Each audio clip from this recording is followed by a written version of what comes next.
Yes, good evening. Six semester FM FM class हम लोग कर रहे हैं और एफएम में अभी कॉस्ट ऑफ कैपिटल चल रहा है। तो कॉस्ट ऑफ कैपिटल में एक्चुअली होता क्या है तो आइडिया है, हम लोग क्लास लिए थे।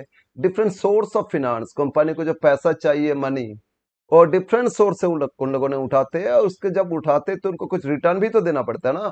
तो जो रिटर्न देते हैं that is cost.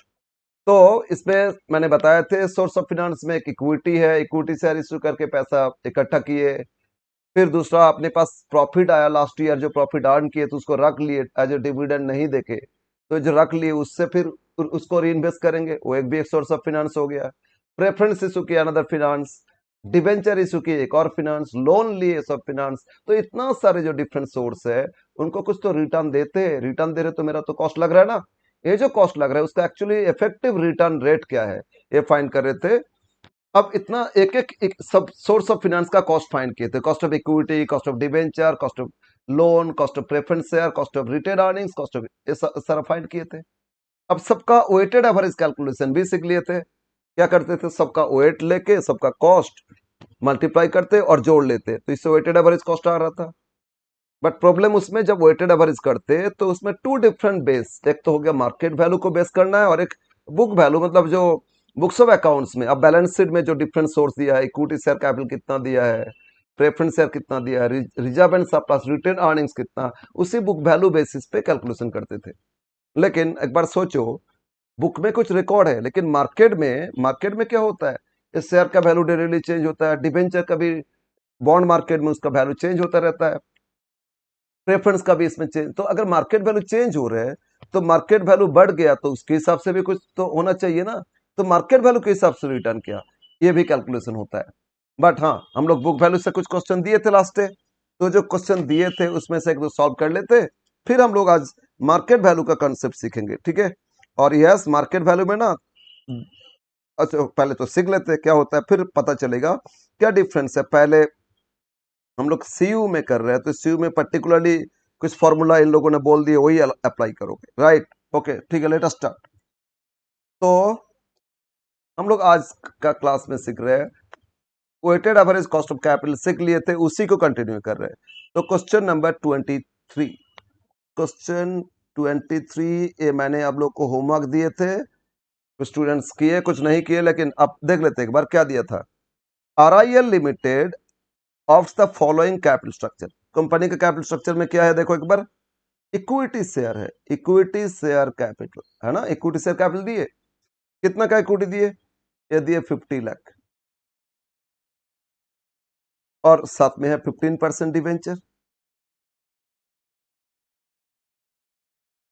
15% debenture, it is also 50 lakh. तो कंपनी का टू ही डिफरेंट सोर्स ऑफ फिनांस, एक इक्विटी फिनांस और एक डेब्ट फिनांस। तो टोटल कितना बोलो, 1 करोड़। तो कंपनी का टोटल फिनांस सोर्स कितना हो गया, 1 करोड़। अब इसमें अगर वेट फाइंड करे, ये तो बुक वैल्यू, ये हो गया आपका, ये सारा बुक्स में था बुक वैल्यू है ना, मार्केट वैल्यू तो नहीं देख रहे इसमें। तो अब इसमें वेट फाइंड कर लेते, वेट डब्ल्यू, क्या करोगे, रेशियो फाइंड करो, बोलो 50 लाख डिवाइड बाय 100 लाख, तो ये हो गया कितना, 0.5। ये भी 50 लाख बाय 100 लाख, 0.5। और इसका वेट का समेसन 1 ही आ जाएगा जब रेशियो में लेके आओगे। रेशियो का टोटल क्या होता है, 1 होता है ना। इसको प्रोबेबिलिटी बोलते हैं, रेशियो बोलते हैं, जो भी, बस रेशियो 1 आ गया। अब हम लोग फाइंड करेंगे कॉस्ट। अब क्या फाइंड करेंगे, कॉस्ट, इसको के से डिनोट करते हैं। तो कॉस्ट ऑफ इक्विटी भी फाइंड करेंगे और कॉस्ट ऑफ डिवेंचर फाइंड करेंगे। बोलो क्लियर है। तो कॉस्ट ऑफ इक्विटी फाइंड करने के लिए इंफॉर्मेशन देखते हैं, नीचे लिखते हैं। अब वेटेड एवरेज उधर से हो जाएगा, थोड़ा स्पेस छोड़ो, देखो इंफॉर्मेशन क्या दे रहे। तो कॉस्ट ऑफ इक्विटी का फॉर्मूला क्वेश्चन के हिसाब से मैंने 5 डिफरेंट फॉर्मूला बताए थे। एक तो अर्निंग प्राइस मॉडल, फिर अर्निंग ग्रोथ मॉडल, फिर dividend price model, dividend growth model, और capital assets pricing model. 5 formula दिए थे मैंने। तो उसमें से 5 में से क्या लगेगा वो आप देख लो एक बार। तो इसमें इंफॉर्मेशन देखो, the company expected to declare dividend, तो डिविडेंड एक्सपेक्टेड D1 दे दिया। अच्छा, D1 क्या बोलते हैं, डिफरेंट बुक में डिफरेंट नोटेशन, डिफरेंट ऑथर ले सकते हैं, लेकिन आपको मतलब समझ आना चाहिए D1 का मतलब क्या। Expected dividend at the end of year 1, अभी जो डिविडेंड दे चुके प्रेजेंट, ओ D0 अभी जो दिए ना वो D0। अगर आज कंपनी को डिविडेंड दिया, 2 रुपया करके डिविडेंड दिया, तो आज दिए मतलब D0 मान लोगे, आज 0 डेज है। अब देखिए कंपनी तो डिविडेंड दे रहा है, अच्छा तो मैंने इसमें इन्वेस्ट कर दिए, कुछ शेयर खरीदे। अब शेयर खरीदेंगे तो हमको क्या आज ही डिविडेंड मिलेगा? नेक्स्ट ईयर मिलेगा ना। तो इसीलिए हम एक्सपेक्ट करेंगे क्या डिविडेंड मिलेगा, दैट इज D1, राइट। तो इसमें डी लिखो, D1 लिखो, कोई कुछ डिफरेंट नोटेशन लिख सकते। डिविडेंड है और आगे क्या दे रहे, मार्केट में क्या दाम चल रहा है, 50 रुपीज मार्केट प्राइस पर शेयर, 50 रुपीज। और डिविडेंड में ग्रोथ रेट है कितना परसेंट, 10%। तो फॉर्मूला डायरेक्ट लिख लो, मैंने बोले थे D1 बाय एनपी। एनपी मतलब market price minus flotation expenses. Flotation expenses नहीं दिया तो मार्केट प्राइस ही हो जाएगा, इन 200, और इसमें ग्रोथ को जोड़ लोगे। ओके बोलो, तो D1 by NP into 100 plus growth rate, right. तो अब आ जाते हैं, देखते हैं D1 कितना दिया है। D1 मतलब होता है एक्सपेक्टेड डिविडेंड। अच्छा नीचे एक बार लिख लेते हैं, D1 मतलब एक्सपेक्टेड डिविडेंड। एक्सपेक्ट किया जा रहा है कि कितना डिविडेंड दिया जाएगा पर शेयर, एक एक शेयर को कितना दिया जाएगा, टोटल कैपिटल नहीं देखना, राइट। Yes sir. तो ये बोला था एक्सपेक्टेड डिविडेंड ₹5 पर शेयर, तो दे ही दिया ₹5। ओके। अगर बोलता D0 इतना, तो D1 एक्सपेक्ट क्या करोगे एक साल बाद, वो कैलकुलेशन करना होगा, बट इसमें तो दे दिया, रहने दो। अब देखते हैं फिर एक और एनपी। एनपी मतलब होता है मार्केट प्राइस, मार्केट में क्या दाम चल रहा है, या इशू प्राइस। अभी तो मार्केट प्राइस, इशू का सवाल नहीं है, मार्केट प्राइस क्या चल रहा है, इससे माइनस करते हैं फ्लोटेशन कॉस्ट। मार्केट में क्या दाम चल रहा है सर, सर ये बोला मार्केट में चल रहा है 50 रुपीज, लेकिन फ्लोटेशन एक्सपेंसेस कुछ नहीं दिया। जनरली एनपी मतलब नेट प्रॉफिट्स, बेच के कितना मिला, मार्केट प्राइस में बेचेंगे तो इतना ही तो मिलेगा ना, तो 50 रुपीज। और एक्सपेंसेस फ्लोटेशन नहीं है तो 50 रुपीज हो गया। और growth rate G equal to growth rate of dividend, growth rate of dividend, ठीक है। डिविडेंड में ग्रोथ रेट क्या है, growth rate of dividend, this is given 10%। Yes, बस अब फॉर्मूला में पुट कर दो। तो अब बोलो क्या हो रहा है, D1 कितना दिए 5, सर ये 5 not 50, D1 is 5 divide by NP. NP मतलब मार्केट प्राइस क्या 50 है, इंटू 100 प्लस ग्रोथ रेट 10। तो ये कैलकुलेशन करो, पहले इसको करोगे, 5/50 इंटू 100, ये होता है आपका 10, प्लस इधर से भी 10, तो ये कितना हो गया बोलो, 20%। तो कॉस्ट ऑफ इक्विटी मिल गया आपको, कॉस्ट ऑफ इक्विटी आया कितना, 20%। यस। नेक्स्ट, अब एक कॉस्ट फाइंड कर लिए, तो के इधर लिख लेते हैं, अच्छा परसेंटेज में होता है ये भी लिख लेते, ये 20 आ गया, वेट आया था, और कॉस्ट 20 आ गया। अब डिबेंचर का कॉस्ट, डिबेंचर के बारे में क्या दिया था, मैंने डिबेंचर में 2 फॉर्मूला बताए थे ना, एक रिडीमेबल तो एक फॉर्मूला अप्लाई करोगे, और इरिडीमेबल परपेचुअल तो एक और फॉर्मूला अप्लाई करोगे। तो सर इसमें जो कॉस्ट ऑफ डिबेंचर, इसमें क्या फॉर्मूला अप्लाई करें, क्या बोलो तो इस क्वेश्चन में कहीं पे दे रहे कि ये जो डिबेंचर, इसको कितना साल बाद रिडम्पशन किया जाएगा, बताया क्या, नहीं नहीं बताया। और इशू प्राइस क्या था, रिडम्पशन प्राइस क्या होगा, कुछ तो नहीं बताया। तो परपेचुअल मान लोगे, तो cost of debenture K D, तो I into 1 - T divide by NP into 100, ठीक है ना। और रिडीमेबल तो इसमें कुछ और एडजस्ट करते। तो आई मतलब क्या है, इंटरेस्ट पर डिबेंचर। सर फेस वैल्यू तो दिया नहीं, फेस वैल्यू नहीं दिया, अब कुछ नहीं दे रहे ना face value, number of debentures भी नहीं दिया, तो फेस वैल्यू पता नहीं कर पाओगे। अगर नंबर दे देता ना, 50 लाख का दिया है एक एक डिबेंचर का, या बोल देता कंपनी में 50,000 डिबेंचर्स है नंबर, एक कंपनी में 5,000 डिबेंचर्स है, एक कंपनी में 10,000 डिबेंचर्स है, तो उससे पता चलता है एक एक शेयर फाइंड, एक एक डिबेंचर का वैल्यू 50 लाख बाई अगर 10,000 से डिवाइड करते 50 रुपीज हो जाता है। तो एक एक डिबेंचर का फेस वैल्यू, और उसमें इंटरेस्ट रेट फाइंड कर लोगे तो आई आ जाएगा, आई मतलब इंटरेस्ट पर डिबेंचर। बट सर यहाँ तो फेस वैल्यू दिया ही नहीं, नहीं देने से अलॉय जिस तरह अगर क्वेश्चन अराइज होता है जहां फेस वैल्यू नहीं है क्लियर, तो अब 100 मान के चलोगे। और मार्केट प्राइस क्या चल रहा है बताया क्या, मार्केट प्राइस तो इक्विटी का दिया, डिबेंचर का नहीं दिया, तो अभी मार्केट में एट पार वैल्यू चल रहा है, कुछ नहीं दिया, क्या मानोगे, एट पार चल रहा है, एट पार मतलब 100। तो बोलो आई क्या हो जाएगा, 100 रुपीज पे डिविडेंड डिवेंचर का इंटरेस्ट रेट क्या दिया 15%। बोलो 100 पे 15% 15 होता है, yes sir. One minus tax rate, और टैक्स रेट दिया है 30%। बोलो बोलो क्या दिया है, सॉरी सॉरी हम लोग क्वेश्चन, हाँ हाँ हाँ, इधर दिया द एज्यूमिंग 30% टैक्स रेट, तो 0.3 डिवाइड बाय एनपी। एनपी तो मार्केट प्राइस होता है, अगर नहीं दिया तो इशू प्राइस। इशू प्राइस क्या प्राइस में किए थे वो भी तो नहीं बताया, तो एट पार मान लेंगे 100, तो इससे आ जाएगा फिर इनटू 100, तो 100 कैंसिल हो गया, फेस वैल्यू इनटू 100 तो करना होता ना उसे लेके, फेस वैल्यू 100 मान लिए थे तो ये कैंसिल हो गया। तो 0.1 माइनस 0.3 0.7, तो 0.7 से इंटू कर लो, कितना को इंटू करोगे 15 को, 0.7 15 को करो इंटू 0.7। एक मिनट एक मिनट, अब लोग करो कैलकुलेटर लेके, कितना रहता है 15 इंटू 0.7, ये होता है 10.5। कितना आ गया बताओ 10.5, तो ये कॉस्ट पे मिल गया कितना है 10.5। अब वेट के साथ इंटू करना, वेट के साथ कॉस्ट इंटू करोगे, जोड़ लोगे, आ जाएगा के लास्ट कॉलम, इसे टेबल में हो जाएगा, ठीक है ना, इसे टेबल में, नहीं तो आगे लिख सकते थे के ई डब्ल्यू ई के डी डब्ल्यू डी, जोड़ लोगे हो जाएगा। तो के डब्ल्यू कर ले इसी को, 0.5 इंटू 20 तो 10 हो जाएगा, दिस इज 10, और 0.5 इंटू 10.5 तो 5.25, तो इसको जोड़ लो, तो कितना 15.25, तो weighted average cost of capital मिल गया आपको, weighted average cost of capital मिल गया आपको। क्या है आंसर, देयरफॉर बताओ बताओ क्या हो रहा है answer, therefore weighted average cost of capital, weighted average cost of capital equal to, this is 15.25, 15.25%, this is your answer, ये हो गया आंसर, ठीक है। यस बोलो, इज इट क्लियर, एकदम इजी क्वेश्चन था, ये आया था बहुत पहले, लेकिन अब भी इतना इजी क्वेश्चन नहीं देता है, अब थोड़ा सा तो स्टैंडर्ड बढ़ गया सीयू का, ठीक है, अभी कुछ कुछ अच्छा क्वेश्चन देता है।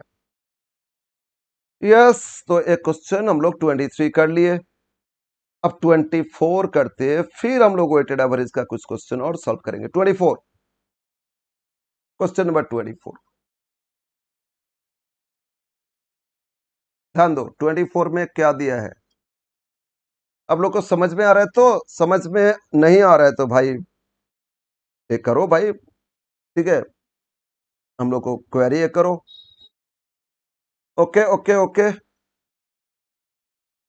Question number 24, K limited is prepare to undertake an investment at a cost कितना 100 लाख, तो के लिमिटेड एक प्रपोजल लेके आए, इन्वेस्ट करना है कितना 100 लाख, और उसमें different various source of finance, क्या क्या सोर्स से पैसा लेके आना है, मतलब डिफरेंट सोर्स ऑफ फिनांस वो बता दिए कि इसमें इक्विटी शेयर को 50 लाख का होना चाहिए, रिटर्न अर्निंग्स अपने पास ऑलरेडी था कितना 10 लाख, प्रेफरेंस इशू करना चाहिए 10 लाख, और डिबेंचर 30, टोटल 100 हो गया ना, यस।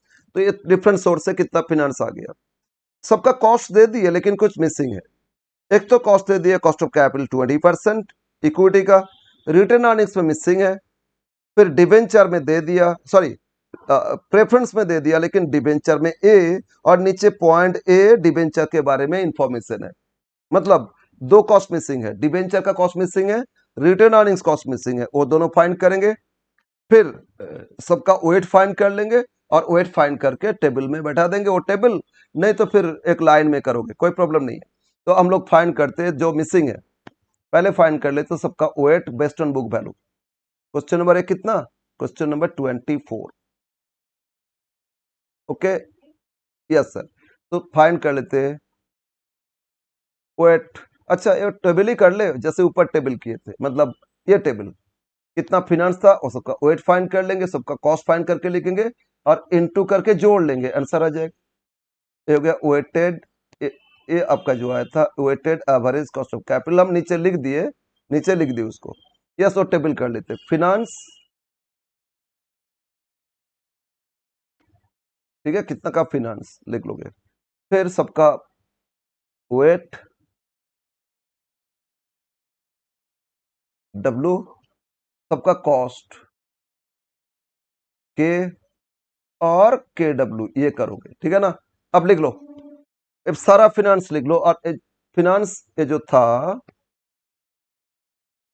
फर्स्ट फिनांस, अच्छा नेम ऑफ फिनांस, फिनांस के बाद एक और कॉलम करना चाहिए था, कर यहीं पे मैनेज कर लेंगे। एक इक्विटी, इक्विटी बोलो कितना था, 50 लाख। सेकंड, सेकंड क्या था, रिटेन अर्निंग्स, और रिटेन अर्निंग्स क्या दे रहा था, 10 लाख, 10 लाख राइट। फिर क्या, preference, third preference finance, preference कितना दिए, ये भी सर 10 लाख, ये भी 10 लाख है, ये भी 10 लाख है। और लास्ट डिवेंचर, लास्ट क्या, fourth, fourth different finance debenture, this is 30 lakh. ये कितना है, 30 लाख। तो सबको ऐड करने से कितना था, 100 लाख। 50, 60, 70, 30, 100 है ना। तो इससे वेट आ जाएगा, कैसे वेट करोगे, 50/100, 50 एक बार दिखा देते, 50 मतलब एक एक finance divide by total finance, इससे वेट कर लोगे। तो दिस शुड बी 0.0, 0.50। फिर 10/100, एक एक कैलकुलेशन और दिखाने नहीं है, सबको 100 से डिवाइड करके, टोटल से डिवाइड करोगे, सबका रेशियो आएगा, और that should be the weight 10। ये फिर एक ही है 10, तो ये कितना हो जाएगा 0.30, और इसको जोड़ोगे 1 आएगा, जोड़ना नहीं है, रहने दो।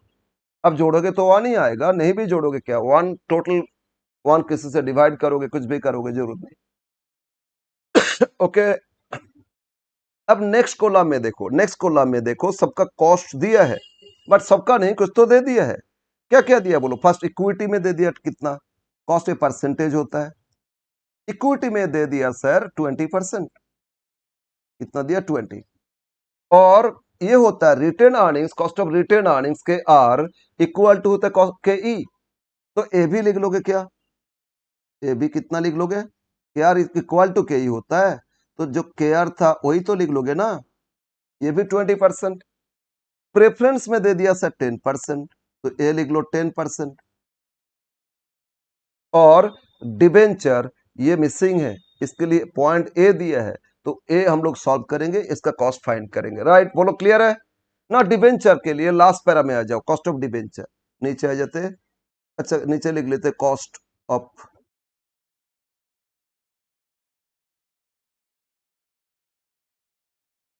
कैपिटल। एक, एक क्या मिसिंग था बोलो, बोलो बोलो क्या मिसिंग था, 1, के आर मिसिंग था, that is equal to K ई। तो वो आपका 20% एज इट इज लिख लिए, ये जो 20% है ना एज इट इज लिख लिए। नाउ के डी फाइंड करेंगे, सेकेंड क्या फाइंड करेंगे, के डी, कॉस्ट ऑफ डिबेंचर। अब लास्ट पैरा में देखो, last para, always debenture preference share, इसको करोगे ना, इसमें दो चीज में ध्यान दोगे, और रिडीमेबल है या नॉट रिडीमेबल, इरिडीमेबल या परपेचुअल। रिडीमेबल तो रिडीमेबल का फॉर्मूला, इरिडीमेबल तो इरिडीमेबल का फॉर्मूला।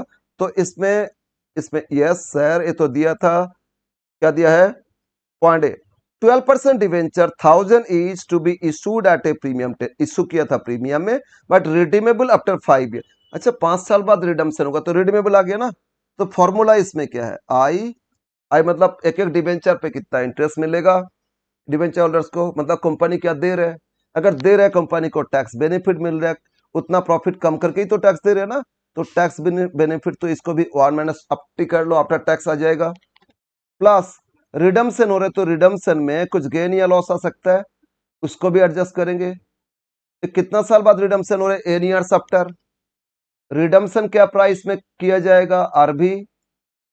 इशू में क्या मिला था, NP, whole divide by redemption मतलब क्लोजिंग वैल्यू, और इशू मतलब ओपनिंग वैल्यू, तो एवरेज क्या हो जाएगा, क्लोजिंग ओपनिंग दोनों ऐड करोगे डिवाइड बाय 2, या ओपनिंग प्लस क्लोजिंग बाय 2, यही तो होता है ना।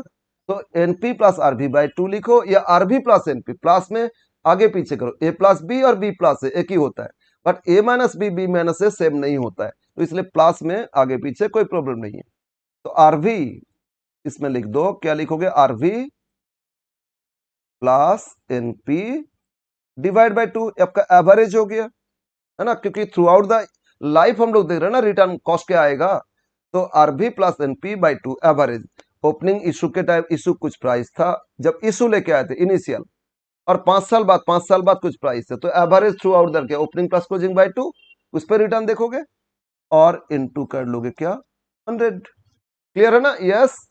नाउ एक चीज और, ये जो आरबी माइनस एनपी, ये भी कभी कभी होता है टैक्स डिडक्टेबल। अब दोनों में कर लोगे कोई प्रॉब्लम नहीं है, ये तो इंटरेस्ट में भी तो टैक्स डिडक्टेबल होता ही है, 1 माइनस टी करोगे आफ्टर टैक्स।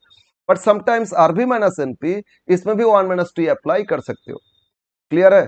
तो इसमें 1 माइनस टी करोगे तो जो आंसर आएगा, और इसमें नहीं करोगे तो ऑब्वियसली आंसर चेंज आएगा। बट चेंज कर लेके आपको टेंशन नहीं लेना, दोनों ही आंसर आ सकता है, ठीक है ना? अब क्या एजम्पशन ले रहे हो, क्या एजम्पशन ले रहे हो, वो ठीक से ध्यान में रखोगे, उसको डिस्क्लोज कर दोगे, मतलब लिख दोगे एजम्पशन कि टैक्स डिडक्टेबल एक्सपेंसेस नहीं है, तो 1 माइनस टी इसको हटा दो, लेना ही नहीं है 1 माइनस टी अगर टैक्स डिडक्टेबल नहीं है तो। और आरबी माइनस एनपी जो था वो एक्चुअली कैपिटल गेन लॉस है ना, फ्यूचर कंपनी के लिए तो लॉस है, वो आपका अगर टैक्स डिडक्टेबल है तो 1 माइनस टी करना होगा, राइट? अब आ जाते एक एक नोटेशन।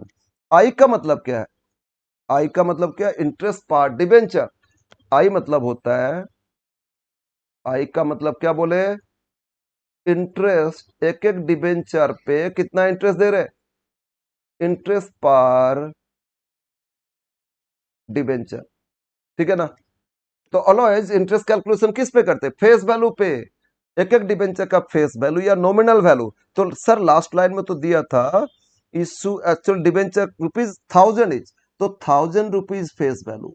इशू 10% प्रीमियम के थे, इशू प्राइस देखेंगे, बट इसमें 1000 पे ही इंटरेस्ट कैलकुलेशन करोगे, और इट वाज 12% डिबेंचर, तो 1000 पे 12% मतलब ₹120 तो इंटरेस्ट देता है। बोलो क्लियर है? यस। टी टैक्स रेट, तो सेकंड देखो टी क्या है, tax rate, rate of tax देखोगे ना, T equal to rate of tax divide by 100। तो टैक्स रेट क्या दिए? टैक्स रेट सर लास्ट में दिए थे 40%, तो 40/100 इक्वल टू 0.40, ऑलवेज रेशियो में लेके आ जाते, ठीक है ना? टैक्स रेट आ गया। एन, एन मतलब रिडम्पशन कब करोगे, कितना साल बाद रिडम्पशन? अभी से जो वैल्यूएशन कॉस्ट कैलकुलेशन, इससे रिडम्पशन पीरियड कितना ईयर्स, ये दे दिया है, देखो क्वेश्चन में क्या दिया है ना, जो debenture redeemable, redeemable after 5 years, तो एन हो गया आपका 5 इयर्स। ओके ना? आरवी, आरवी मतलब रिडम्पशन प्राइस, रिडम्पशन वैल्यू पर डिवेंचर, प्राइस या वैल्यू कुछ भी लिखो, एक एक डिवेंचर का देखोगे, एक एक डिवेंचर रिडम्पशन करेंगे, रीपे करेंगे जब 5 साल बाद, क्या प्राइस में रीपे करेंगे? सर ये तो बताया नहीं सर, 10% तो इशू प्राइस बताया था, issue at a premium 10%, but redeemable after 5 years कुछ बताया नहीं, मतलब एट पार मतलब ₹1000 था ना, ये हो जाएगा। एनपी, तो इशू से कितना मिला था? इशू प्राइस पर डिबेंचर, ठीक है? इशू करके कितना मिला, एक एक डिबेंचर इशू करके, इशू प्राइस पर, और इससे फ्लोटेशन एक्सपेंसेस पर डिबेंचर। सर एक्सपेंसेस तो नहीं दिए, नहीं दिए कोई बात नहीं, छोड़ देंगे। इशू प्राइस क्या था? ये बोला था 1000 का तो फेस वैल्यू, और 10% प्रीमियम में इशू किए थे, यस सर, हाँ। तो 1000 फेस वैल्यू प्लस 10% प्रीमियम, 1000 मतलब ₹100 प्रीमियम, तो इशू प्राइस कितना हो गया? ₹1100। बस हो गया, हो गया। हम लोग को आरबी एनपी दोनों मिल गया, मतलब ये आरबी चाहिए, एनपी चाहिए, आरबी चाहिए, एनपी चाहिए, मिल गया ना दोनों। और टी चाहिए, टी मिल गया आपको, एन चाहिए, एन भी मिल गया, और आई चाहिए, ओ भी मिल गया, बस सब कुछ मिल गया आपको। अब वैल्यू पुट कर दो, ठीक है? Yes sir.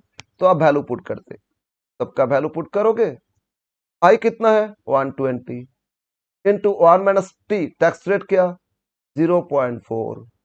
क्लियर? क्लियर क्या बोलो, क्लियर या नहीं? अरे एकदम इजी है, कुछ नहीं, 0.4, फिर प्लस 1/n क्या था 5 इयर्स, बोलो बोलो 5 इयर्स है ना, ये 5 इयर्स, यस। आरबी कितना है 1000, एनपी कितना है 1100, तो नेगेटिव आ रहा है, कोई बात नहीं, नेगेटिव में आएगा, आने दो, माइनस कर देंगे। और एवरेज करो 1000 प्लस 1100 डिवाइड बाय 2, और फिर परसेंटेज कॉस्ट, इसीलिए इंटू कर लोगे 100।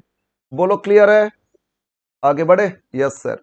नेक्स्ट, ये जो आपको 1 माइनस 0.4 मतलब 0.6 आ गया, तो 120 में मल्टीप्लाई कर लो। कितना मल्टीप्लाई करोगे? 0.6, राइट? यस बोलो बोलो।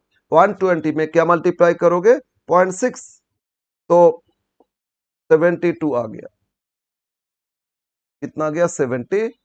120 इंटू 0.6 कितना आ रहा है? बोलो 72, राइट? नाउ 1000 माइनस 1100 मतलब नेगेटिव 100, नेगेटिव 100 बाई 5 तो नेगेटिव 20। Yes sir. और सॉरी, यहाँ क्या लिखे? 1100 है ना। अब एवरेज करो 1000 प्लस 1100 डिवाइड बाय 2, ये एवरेज करने से होता है सर 1050, फिर इंटू 100 कर लो, तो ये आ जाएगा कॉस्ट ऑफ डिवेंचर। बोलो क्लियर है? यस। तो 72 से मैं 20 लेस करोगे तो 52, 52 आ गया ना। डिवाइड बाय एवरेज 1050, परसेंटेज कर लो ना, बस आ जाएगा 10। कितना है? This is 4.952, 4.95 approx, 4.95%। ये हो गया कॉस्ट, राइट? बोलो बोलो क्लियर है? 72 से माइनस करो 20, तो कितना हो रहा है? 52, राइट? 52 को डिवाइड करो कितना से? 1050, राइट? और परसेंट कर लो, परसेंट करोगे तो कितना? सॉरी, क्या हो रहा है? एक मिनट, कैलकुलेटर में 52 डिवाइड बाई 1050 इंटू,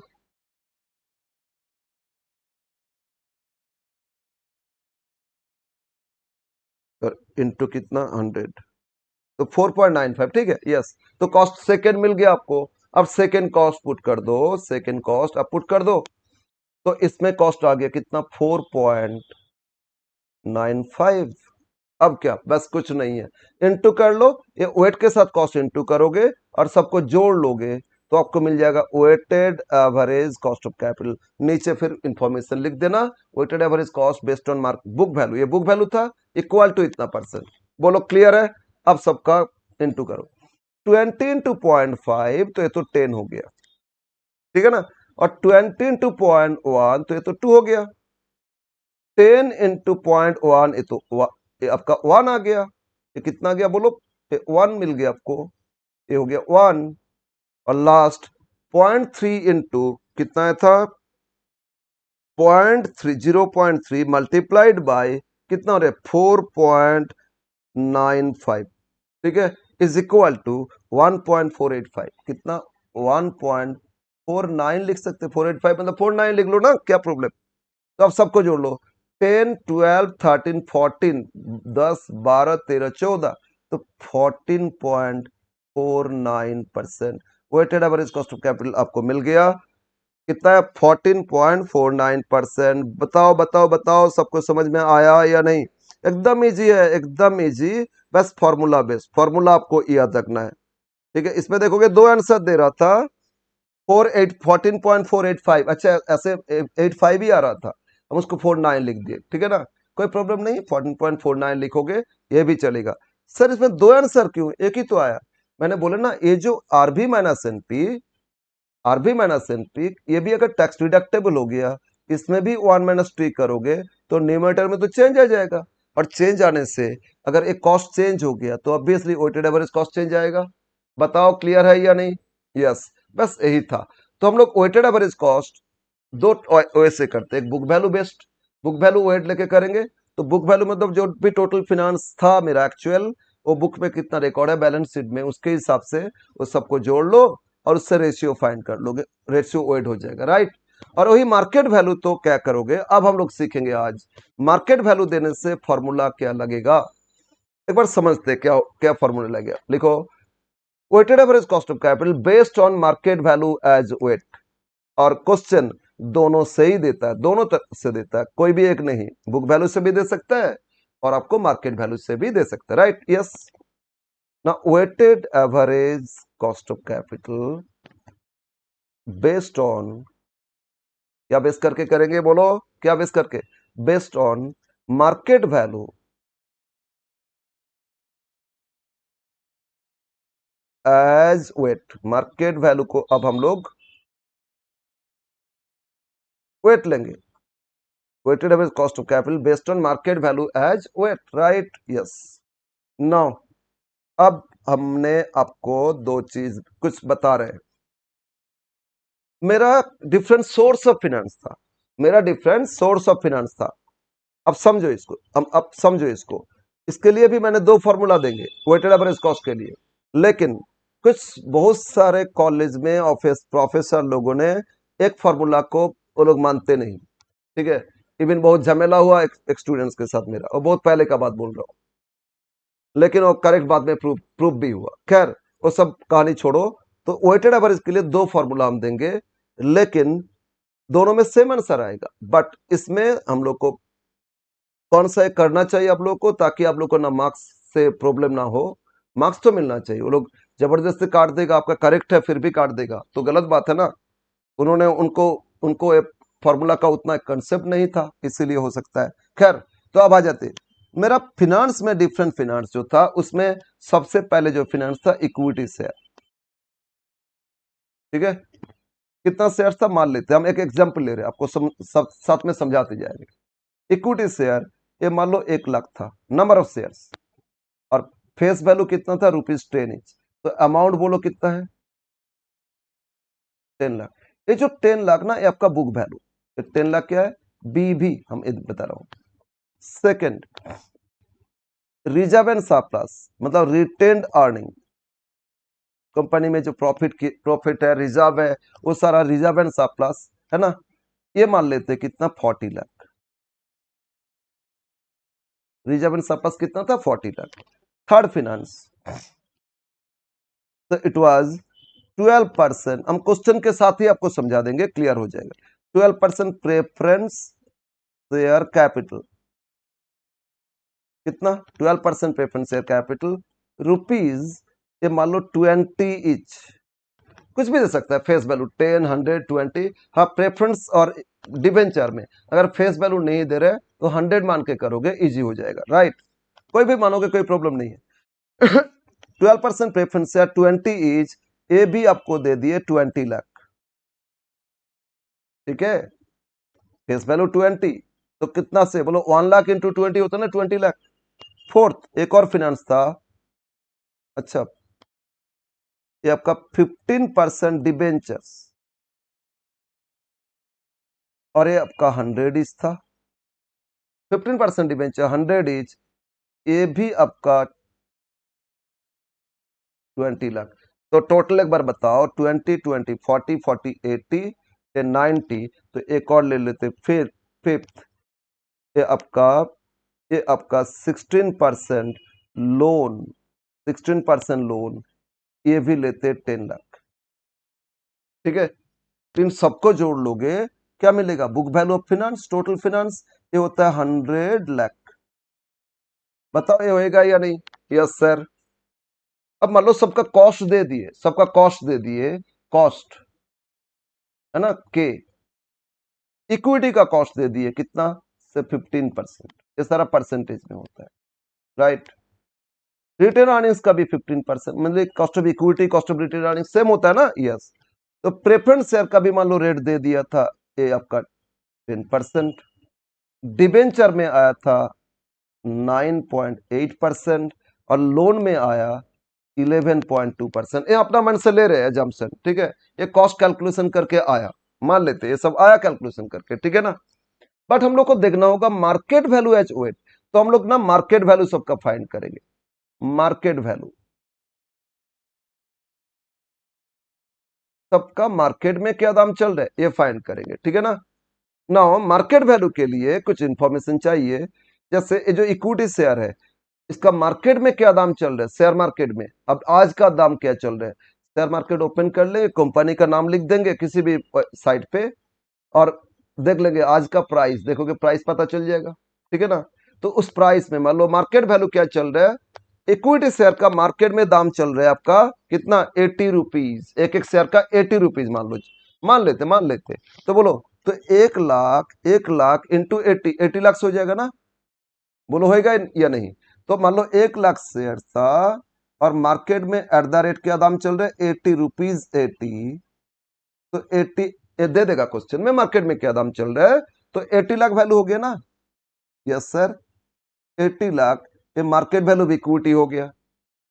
ओके, अब बताओ ये जो retain earnings reserve and surplus, इसका मार्केट में क्या वैल्यू होता है, इसका थोड़ी मार्केट में वैल्यू होता है, ये तो रिजर्व है, प्रॉफिट है भाई, तो इसका मार्केट वैल्यू तो होता नहीं, नील लिख लेते।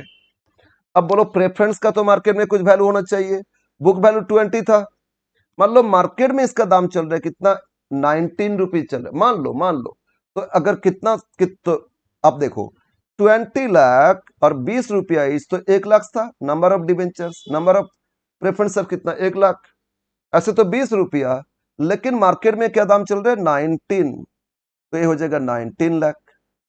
क्लियर, जहां बुक वैल्यू 20 लाख, थोड़ा कम मार्केट में हो सकता है, ज्यादा भी हो सकता है, अप्स एंड डाउन होता रहा ना। ना डिबेंचर, डिबेंचर ऐसे 100 इच, लेकिन मार्केट में चल रहा है कितना, अच्छा 100 इच, तो 20 लाख बाई 100, 20 20,000 है, तो इसमें नंबर ऑफ डिबेंचर कितना था, बोलो बोलो, 20,000 इनटू, ये सब का मार्केट में दाम होता है, बॉन्ड मार्केट में, डेप्ट मार्केट में मिल जाएगा, आप इक्विटी तो इक्विटी मार्केट में मिल जाएगा, ठीक है ना। यस, तो इसमें मार्केट में वैल्यू चल रहा है 105, मान लेते 105 चल रहा है, तो इसको 105 से इंटू कर लोगे तो 20,000 इंटू 100, ये तो 20 लाख हो रहा था, और 5 करोगे तो मतलब 1 लाख, तो 21 लाख, ये मार्केट वैल्यू कितना हो गया, 21 लाख। बट लोन का बोलो, अगर बैंक से मैंने 10 लाख लोन लिए, मार्केट में इस लोन का कोई वैल्यू नहीं होता है, तो लोन बुक वैल्यू और मार्केट वैल्यू इक्वल रहेगा, क्योंकि डिबेंचर का एक एक यूनिट है, तो ये सब यूनिट्स मार्केट में लिस्टेड होता है, ठीक है ना, सिक्योरिटीज मार्केट में लिस्टेड होता है, कहीं पे म्यूचुअल फंड ही हो रहे हैं, अब फिर कहीं पे कुछ और other units, unit link insurance plan होता है, वो सब पॉलिसी का यूनिट है, डिबेंचर यूनिट है, प्रेफरेंस, ये सब का मार्केट भी है, तो वहां क्या दाम है वो तो पता चल जाएगा, लेकिन लोन का कभी मार्केट वैल्यू होता नहीं, ठीक है ना। और लोन का यूनिट थोड़ी होता कि 1 यूनिट लोन है, 2 यूनिट लोन है, भाई किसी को 5,000 लोन चाहिए बैंक दे दिया, किसी को 10 लाख लोन चाहिए दे दिए, किसी को 1,000 करोड़ लोन चाहिए दे दिए, तो इसमें तो यूनिट नहीं होता कि अच्छा 10,000 आपको 1,000 करोड़ चाहिए तो 1 लाख यूनिट्स आप खरीद लो, ऐसे थोड़ी होता है, वो डिबेंचर में होता है। तो इसमें बुक वैल्यू, इसमें मार्केट वैल्यू क्या हो जाएगा, इसमें ऑलवेज बुक वैल्यू ही हो जाएगा आपका मार्केट वैल्यू। क्लियर, बोलो, इस सब में यूनिट्स है तो यूनिट से इंटू करते हैं, मार्केट में क्या दाम चल रहा है, लेकिन इसका तो होता ही नहीं भाई, तो लोन का जो बुक वैल्यू उसी को क्या माना जाएगा, मार्केट वैल्यू, तो ये 10 लाख फिर लिख लो। तो सर हम लोग ये क्यों ना कर रहे, ये जो रिजर्व एंड सरप्लस इसका मार्केट में नहीं होता, उतना ही लिख ले, नहीं नहीं नहीं, वो नहीं आएगा, रिजर्व का अलग से कोई वैल्यू होता ही नहीं, ठीक है। तो इसीलिए मैंने दो फॉर्मूला बता रहा हूं, अब हम लोग आगे बढ़ेंगे, क्लियर हो जाएगा। अब क्या करोगे, ये जो मार्केट वैल्यू है ना, इसके हिसाब से वेट फाइंड करोगे, पहले क्या करते, ये जो बुक वैल्यू इसी को वेट ले रहे थे ना, लेकिन यहां आपको मार्केट वैल्यू से वेट लेना है, तो आप मार्केट वैल्यू से फाइंड करेंगे वेट, ठीक है, क्या फाइंड करेंगे, अब वेट फाइंड करेंगे, weight based on market value. Clear, बोलो बोलो, तो सबको जोड़ लो, ये सारा वेट जोड़ लो और सबका रेशियो आपको मिलेगा, तो देखते 20 30 40 50 80 50 130, 1 करोड़ 30 लाख, जैसे बुक वैल्यू 1 करोड़ था, लेकिन सबका मार्केट वैल्यू अगर जोड़े तो देखा गया इसमें कितना आ गया, 1 करोड़ 30 लाख। बोलो क्लियर है, यस सर। तो सबका आप वेट फाइंड कर लोगे, क्या फाइंड कर लोगे, सबका वेट फाइंड कर लोगे, वेट कैसे करोगे, first weight 80 lakh divide by 130 lakh हो जाएगा, सेकेंड तो है नहीं तो सेकेंड का वेट आएगा नहीं, थर्ड 19 लाख बाई 130 लाख, 21/130, 10/130, इस तरह सबका वेट आप फाइंड कर लोगे, और डेसिमल प्लेसेस 3 डेसिमल प्लेसेस लिखना, कि फ्रैक्शन आ रहा है तो 3 डेसिमल प्लेसेस करना। बोलो क्लियर है, तो हम ऐसे कर लेते, 5 जीरो सबका कैंसिल कर देते, कैलकुलेशन इजी हो जाएगा। तो ये हो रहा है आपका, ये हो रहा है कैलकुलेटर, हम एक बार यूज करते, ये बोलो कितना है, 1 डिवाइड बाई कितना, 130, ठीक है, इक्वल इनटू, अब बोलो फर्स्ट कितना 80, फर्स्ट में कितना हो गया 80, तो 80 से इंटू 80 किए तो आया कितना 0.61538, 0.615 कितना हो गया 0 पॉइंट, इसका वेट है 0.615, और ये तो नील है तो उसको छोड़ दो, मतलब रिटर्न अर्निंग्स का वेट नहीं आएगा। फिर अगर सेकेंड इन 19 लाख है तो 19 इंटू करे तो ये तो 0.146, यस, कॉस्ट ऑफ जो प्रेफरेंस है इसका वेट आ गया। नेक्स्ट में 21 से इंटू करे, नेक्स्ट कितना 21 से इंटू करे तो इसमें वेट हो गया 0.162, 1615 है तो 2 कर लिए, ठीक है। और लास्ट 10 से इंटू करे, 10 से इंटू करे तो इसमें होता है 0.06077, 0.077।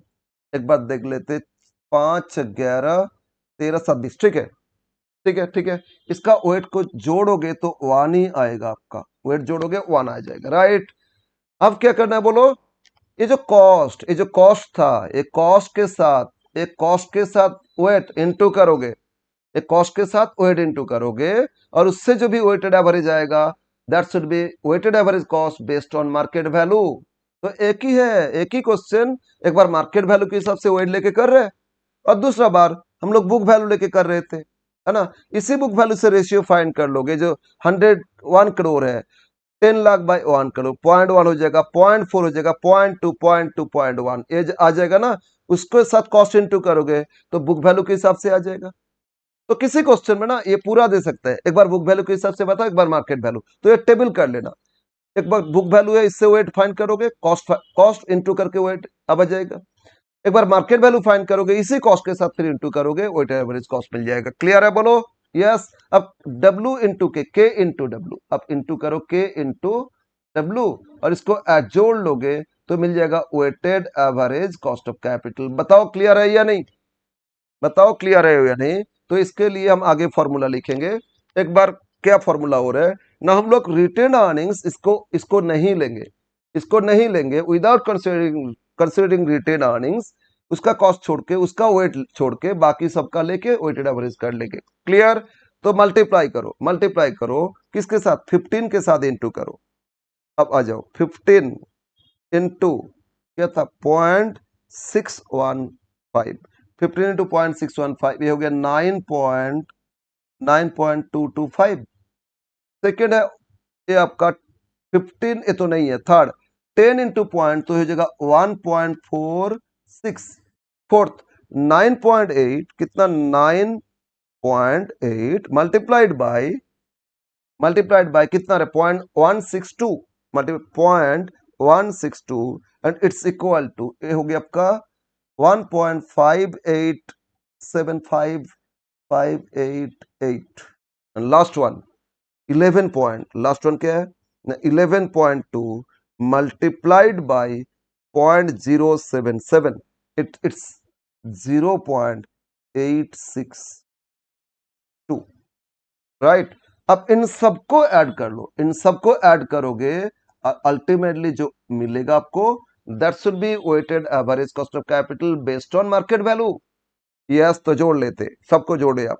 क्या है फर्स्ट आया था, बोलो बोलो बोलो कितना है 9.225 प्लस सेकेंड कितना है 1.46 प्लस थर्ड कितना है 1.588 प्लस फिर फोर्थ कितना है 0.862 इट कम्स टू 13.135, कितना हो रहा है 13.135%।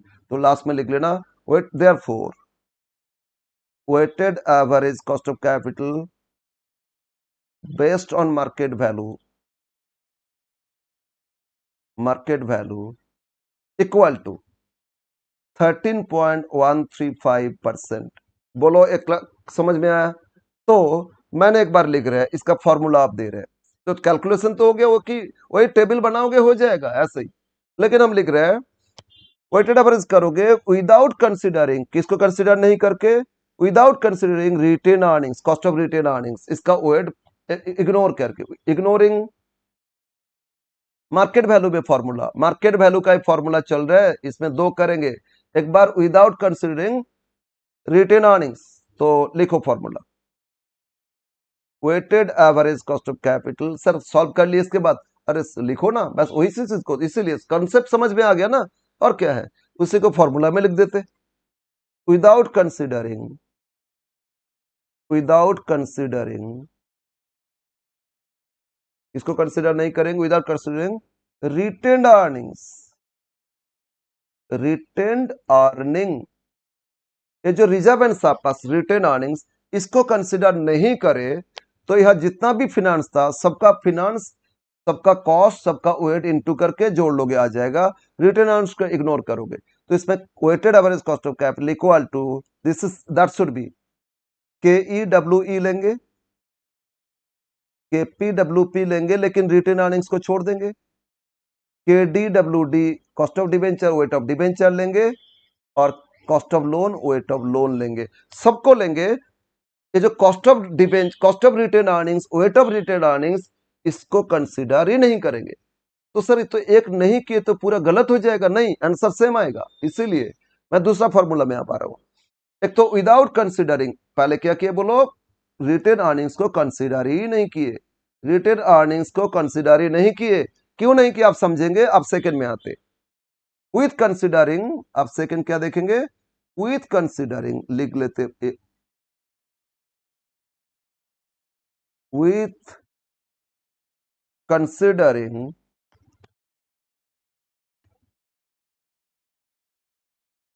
with considering रिटेन अर्निंग,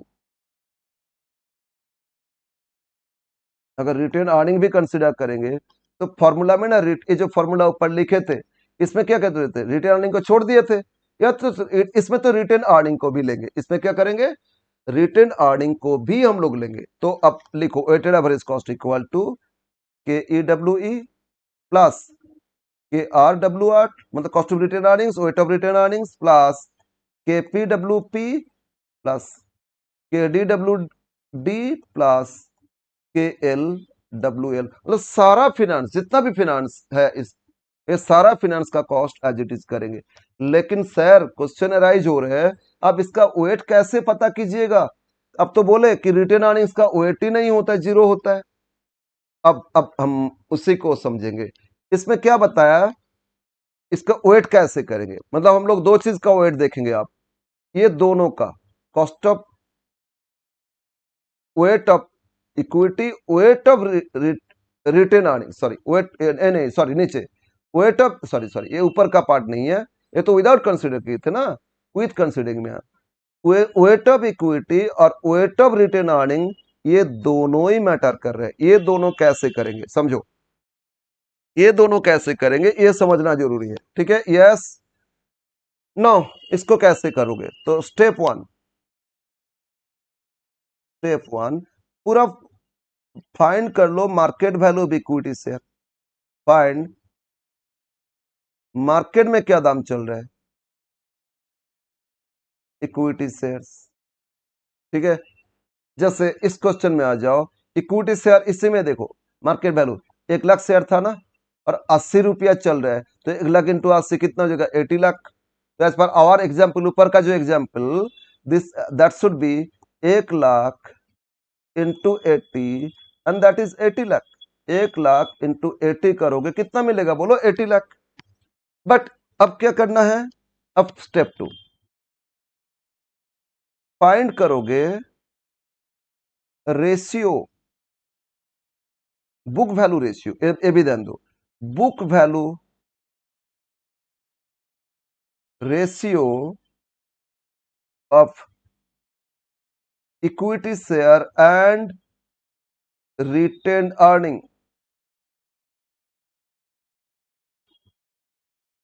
किसका रेशियो देखोगे, book value of equity share and retain earning.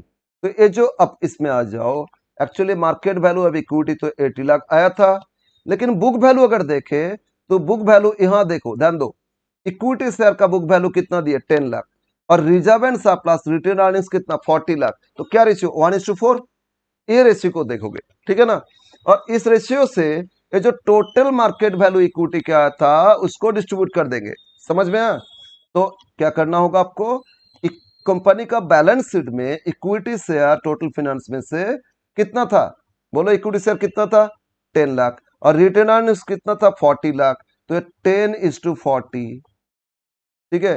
कैसे इसका इक्विटी और रिटेन अर्निंग्स ये रेशियो देखोगे 10:40 मतलब 1:4, मतलब अगर टोटल 5 है इसमें से 1 हो जाएगा इक्विटी और उसमें से 4 हो जाएगा रिटेन अर्निंग्स, रेशियो मिल गया ना। तो अब बोल रहे हैं, कुछ ऑथर बोल रहे हैं ये जो टोटल इक्विटी शेयर का मार्केट प्राइस आया था, इक्विटी शेयर का ही मार्केट प्राइस होता है, और इस कंपनी का जो retain reserve and surplus retain earnings इस पे सिर्फ इक्विटी शेयर होल्डर्स का ही राइट होता है, इसमें किसी और का राइट नहीं है। एक कंपनी रखे तो इक्विटी होल्डर्स रखे, प्रेफरेंस को तो फिक्स डिविडेंड हर साल दे दिया जाता है, तो उनको देने के बाद ही रख सकते ना। तो अगर ये पैसा इक्विटी का है और अब मान लो अब मैंने इस कंपनी, ये जो कंपनी है इस कंपनी में मार्केट में क्या चल रहा है कि शेयर 80 रुपए चल रहा है बोलो, अगर मेरे पास 1 लाख में से मेरे पास इस कंपनी का 1000 शेयर था, तो 80 रुपया अभी चल रहा है, हम बेच देंगे तो हमको कितना मिलेगा 80,000 मिल जाएगा या नहीं। अब 80,000 जब मिल गया, इसके बाद कंपनी को हम बोल सकते सर मेरा तो सिर्फ शेयर्स बेचे, ये जो रिटेन अर्निंग रिजर्व है वो उसमें भी तो मेरा हिस्सा है, वो मालिक का होता है, रिजर्व प्रॉफिट तो मालिक का होता है, तो मेरा हिस्सा का रिजर्व हमको दे दीजिए अलग से, वो लोग देगा कंपनी कभी। तो शेयर मार्केट में डेली परचेज सेल हो रहे हैं, कोई नहीं डिमांड कर सकते, ठीक है ना। कंपनी उसको जब डिविडेंड देता है तो डिविडेंड तभी वो डिक्लेयर होगा, पेमेंट होगा तभी आपको मिलेगा, नहीं तो ये अलग से नहीं। तो अगर अलग से नहीं है, मैंने जिनको बेचे ये रिजर्व पे राइट अब उनका आ जाएगा, मैंने जिनको बेचे उनका आ जाएगा, मेरा रिजर्व पे राइट खत्म। तो अल्टीमेटली मतलब क्या है, मैंने इक्विटी शेयर्स मार्केट में बेच दिए, मतलब उस कंपनी में मेरा जहां जहां राइट था वो सारा राइट ही मैंने बेच दिए, तो उसके साथ जो रिजर्व एंड सरप्लस है ना वो भी मेरे से चला गया। तो मतलब इसके अंदर दोनों वैल्यू मेरा इंक्लूड है, बोलो बोलो क्लियर है या नहीं। तो 80 लाख को, ये जो 80 लाख आया था ना उसको हम लोग डिस्ट्रीब्यूट कर देंगे इसी रेशियो से, शेयर इक्विटी शेयर कितना और रिजर्व एंड सरप्लस कितना रिटेन अर्निंग, उसी रेशियो डिस्ट्रीब्यूट कर दोगे तो दोनों का क्या मिलेगा, मार्केट वैल्यू मिल जाएगा। क्लियर है, यस। तो आप फाइंड कर लेंगे देयरफॉर उसी रेशियो से मार्केट वैल्यू सबका फाइंड कर लो। Therefore market value of equity share, market value of equity share equal to total 80 lakh आया था ना, इसी को डिस्ट्रीब्यूट करेंगे। रेशियो इक्विटी का क्या है बोलो, यहाँ देखो 1/5 4/5, तो इंटू 1/5 ये होता है 16 लाख। इक्विटी शेयर का मार्केट वैल्यू कितना हो जाएगा बोलो, और market value of reserve and surplus retain earning ये 80 लाख को, मतलब इक्विटी शेयर्स का जो वैल्यू था मार्केट वैल्यू उसको रेशियो वाइज डिस्ट्रीब्यूट कर दोगे तो 64 लाख कितना आ गया बोलो। इक्विटी शेयर का वैल्यू कितना लिखोगे 16 लाख लिखोगे, और रिजर्व एंड सरप्लस का मार्केट वैल्यू कितना लिखोगे 64 लाख लिखोगे। क्लियर है ना। नो, तो इसमें यही चेंजेस आया। अब इस टेबल में आ जाते, ये जो टेबल है इसमें 80 लाख जो आया था, 80 लाख में से इक्विटी शेयर में कितना लिखेंगे बोलो 16 लाख लिखेंगे, और रिटेन अर्निंग्स में कितना लिखोगे 64 लाख लिख दोगे, और इसमें तो 19 लाख था सर, इसमें तो 21 लाख था, और ये तो 10 लाख था, आएगा तो 130 लाख ही। एक्चुअली टोटल 80 को ही तो ये दोनों में डिस्ट्रीब्यूट कर दिए, बोलो 16 और 64 यही तो 80 है ना, बस यही है और कुछ काम नहीं है, एक ही बात है, ठीक है ना बस। तो इसमें क्या करोगे, टोटल जो इक्विटी शेयर का मार्केट वैल्यू उसी मार्केट वैल्यू को अब कंपनी में जो book value of equity share और रिटेन अर्निंग्स उसका रेशियो देखोगे, उसी रेशियो से डिस्ट्रीब्यूट कर दोगे, और डिस्ट्रीब्यूट करने के बाद सबका वेट आ जाएगा। बोलो क्लियर है ये, बोलो बोलो बोलो क्लियर है या नहीं, यस सर। तो आप वेट फाइंड करो 16/130, फर्स्ट का वेट चेंज हो जाएगा ना, 16/130 फर्स्ट का वेट क्या चेंज हो रहा है देखो, ये विदाउट कंसिडर किए थे ना, अब नीचे ही कर लेंगे, नीचे यहाँ कर लेते, यहाँ फाइंड कर लेते। तो वेट वेट बताओ, टोटल फाइनेंस कितना था बोलो। टोटल फाइनेंस तो 130 था ना, तो टोटल तो 130 रहेगा। 80 को दोनों में डिस्ट्रीब्यूट किए तो अदर बाकी सब तो सेम है, तो सबका वेट क्या आ रहा है। इक्विटी का वेट बोलो कितना आएगा। 16 सॉरी 16 डिवाइड बाई 130, ये हो गया आपका, ये वेट आएगा 0.123। बोलो क्लियर है। और फिर second 64 divide by 130, 64 divide by 130, तो सेकंड का आ गया 0.492। ठीक है, इसमें कितना था टोटल बोलो तो, दोनों को ऐड करके 0.615 ही तो आया था, उसी को दोनों में डिवाइड कर दिए। अब इन दोनों को ऐड करके देखो उतना ही आएगा। बोलो बोलो क्लियर है ना। तो अब लिखते देयरफॉर, और सर ये बाकी वेट तो सेम रहेगा क्योंकि टोटल इतना ही है, टोटल तो इतना ही है। और ये 19 इधर भी था इधर भी है, 21 इधर भी था इधर भी है, ये लाख हम अवॉइड कर लिए इसीलिए। और 10 था इधर भी है, सिर्फ यहाँ 80 को 16 और 64 दोनों में डिवाइड किए ना, इसीलिए फर्स्ट का ही वेट में चेंज आएगा, ये तीन वेट एज इट इज रहेगा। बोलो क्लियर है। अब वेटेड एवरेज कॉस्ट, अब वेटेड एवरेज कॉस्ट करते, इसमें ऐसे लिख लेते, दोनों का वेट है तो weighted average cost of capital equal to, क्या वेट लेंगे, K E W E plus second K R W R plus third K P W P plus K D W D plus K L W L, सब लेंगे आप, ठीक है ना। Retain earnings को भी लेंगे। तो के ई बोलो कितना था, के ई बोलो बताओ बताओ, के ई कितना था इस क्वेश्चन में आ जाओ। के ई था 15 है ना, 15 ये वेट इंटू किए थे, तो 15 इंटू अब के ई का वेट कितना आ गया 0.123। क्लियर है। के आर भी तो 15 है, इंटू अब वेट इसमें 0.492 plus KP as it is है, केपी क्या था बोलो 10, इंटू इसका वेट क्या था 0.146, 10 इंटू 0.146 प्लस केडी कितना, केडी आपका 9.8, तो केडी था 9.8, 9.8 मल्टीप्लाइड बाई, अब वेट ऑफ डिबेंचर 0.162, डिबेंचर में वेट कितना 0.162 प्लस लास्ट के एल लोन कितना बोलो 11.2, cost of loan how much 11.2, 11.2 into weight of loan 0.077, wait of loan क्या हो गया आपका 0.077। अब इन सबको इंटू करके करोगे, सबको इंटू करोगे देखोगे आपका आंसर वही आएगा जो इधर आया था, ठीक है ना। तो अब एक बार देख लेते, ये जो आपका प्रेफरेंस शेयर आपका 10 के साथ इसको इंटू किए थे तो 1.646 आया था ना, तो प्रेफरेंस का लिख लेते, ये दोनों का कैलकुलेशन करेंगे, ये हो गया 1.46 प्लस अब 9.8 देखो इधर इधर इधर देखो फिर एक बार, आप लोग को बार बार प्रॉब्लम हो रही है ऊपर नीचे कर रहे हैं। ये जो 9.8 इंटू 0.162 ये तो है ना 1.588, तो लिख दो इसको भी 1.588 प्लस लास्ट लास्ट ये आया था आपका 11.2 मल्टीप्लाइड बाई 0.007, ये तो इतना ही है, तो कितना 0.862 लास्ट कितना है 0.862, राइट। बस फर्स्ट टू को आप चेंज करना है, फर्स्ट टू फाइंड कर लो, कितना फाइंड करोगे बोलो 15 into 15 multiplied by 0.15 multiplied by 0 point कितना, एक minute 0.15 multiplied by 0.123 sorry 0.123 it comes to 1.845, कितना 1.845, राइट, यस सर।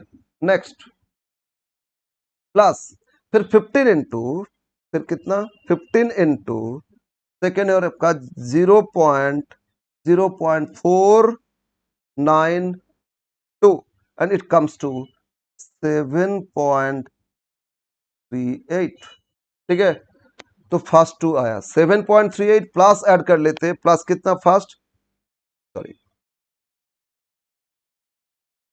प्लस ये आया था 1.845, 845। तो ये दोनों को ऐड करने से क्या रहे ना, ये दोनों ऐड करने से 9.225 कितना आया था बोलो, देखो यहाँ, यहाँ देखो 9.225 उतना ही तो आ गया। और बाकी एज इट इज सेम है।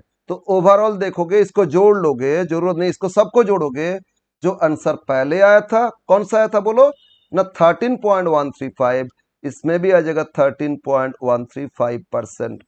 ठीक है, तो आंसर आप बिना रिटेन अर्निंग्स वेट लेके करोगे तो भी जितना आंसर आएगा मार्केट वैल्यू कंसेप्ट में, और वेट लेके भी करोगे सेम आंसर आएगा, सेम आंसर आएगा, कोई चेंजेस नहीं आएगा। जनरली जनरली मतलब 99% क्वेश्चन में ये हो सकता है, बट कभी कभी चेंज हो सकता है अगर इक्विटी में इक्विटी रिटेन अर्निंग्स में कॉस्ट चेंज है तो। But generally equity equal to retain earnings होता है, तो सब केस में यही आंसर आएगा। ठीक है ना, बट अब ध्यान दो, बोलो दोनों फॉर्मूला समझ में आया? अब ध्यान दो, क्यों मैंने दोनों बताया, दोनों से सेम आंसर आएगा। बट कुछ टीचर है, आपका कॉपी जो एग्जामिनर चेक करेंगे, पता नहीं उनका माइंड में क्या है।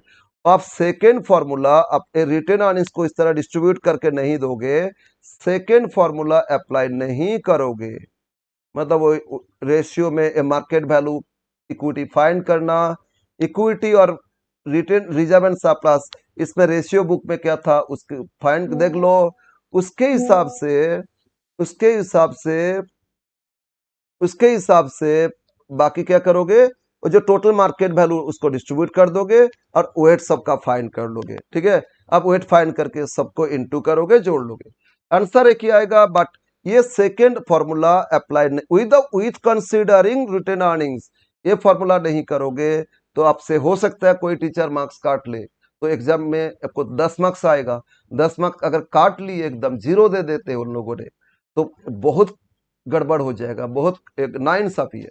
तो इसीलिए ना आप बेटर होगा सेकेंड ऑप्शन को करोगे। बट कुछ ऑथर फास्ट को मतलब इन्हें कि मेरा फॉर्मूला है, ये कुछ ऑथर ऑलरेडी कुछ बुक्स में मिलेगा, आपको ये मिलेगा ऑल्टरनेट मैंने जो फॉर्मूला दिए। बट अब बेटर होगा क्या करोगे, सेकेंड करोगे। क्लियर है? तो ये था वेटेड एवरेज कॉस्ट कैलकुलेशन करने के लिए फॉर्मूला। ठीक है, इस बेसिस पे मार्केट वैल्यू सबका फाइंड कर लेना, मार्केट वैल्यू से वेट कर लेना, वेट से इनटू कर लोगे और ऐड कर लोगे, टोटल आ जाएगा। तो ये था आपका कॉस्ट ऑफ इक्विटी कैलकुलेशन। और आगे आगे और कुछ क्वेश्चंस है, क्वेश्चंस को और कुछ क्वेश्चंस है, बट यहां तक रखते, फिर नेक्स्ट वीडियो में बाकी हम कवर कर देंगे। राइट, तो आज यहीं पे रख